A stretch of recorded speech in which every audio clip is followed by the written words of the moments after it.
My name is Timothy Young Jr., but I go by Tim. Yeah, I'm 18 years old. I was pretty young. I was like 11 years old when my cousin died. Made me feel empty inside, like no emotions, if that makes sense.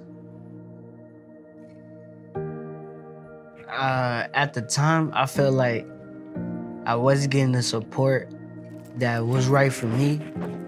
Having that feeling of like being on your own, I don't know. That's like my mindset. That's how I was, like, go get it if you want it.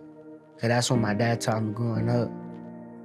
So I just learned how to like live on the streets like that. Go steal, like stealing food. Like early in the morning for like breakfast type stuff.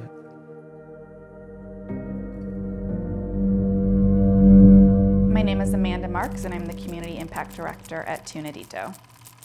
So grief can really impact all aspects of a child's development. If at that time when they're grieving that death loss that they are not getting the support that they need, that they don't move through the different tasks of the grief process, they can kind of then move throughout life with this unresolved grief that can kind of set them up for poor decisions, acting out, and kind of allow them to internalize this unresolved grief, and it can create unhealthy habits in them as they move forward in their life.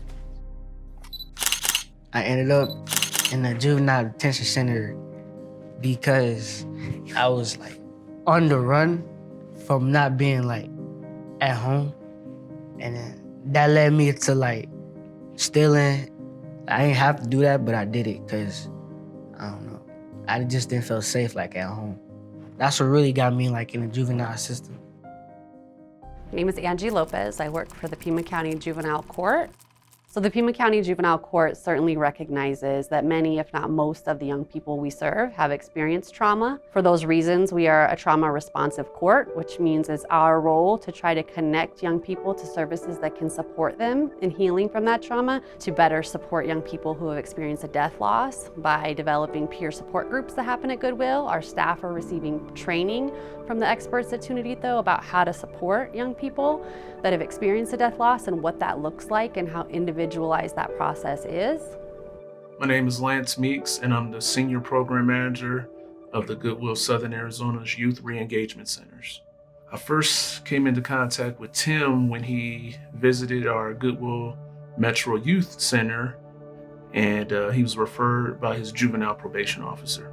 He seemed real guarded, seemed like he didn't want to be in the center. Because if I go down there, it's going to be different. Yeah. Like, because I know if I go, I'm not going to talk to nobody. I'm going to stick to myself. I don't know, I have a habit of like, every time I open up to people, I'm always getting like talked on or like talked about.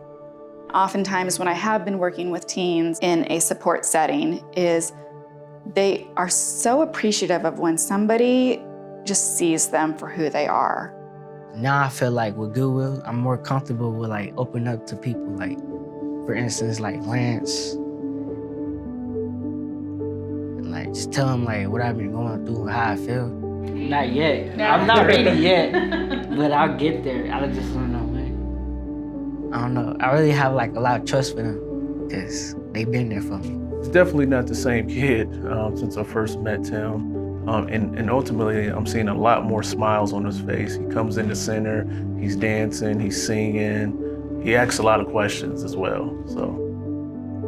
My ideal system would be that we would identify young people that have experienced a death loss earlier. You do not know what that child has experienced up until now and what kind of grief backpack they're carrying and what unresolved grief they have, and if they had just had a safe, supportive environment in which to process their grief, what would their life look like now?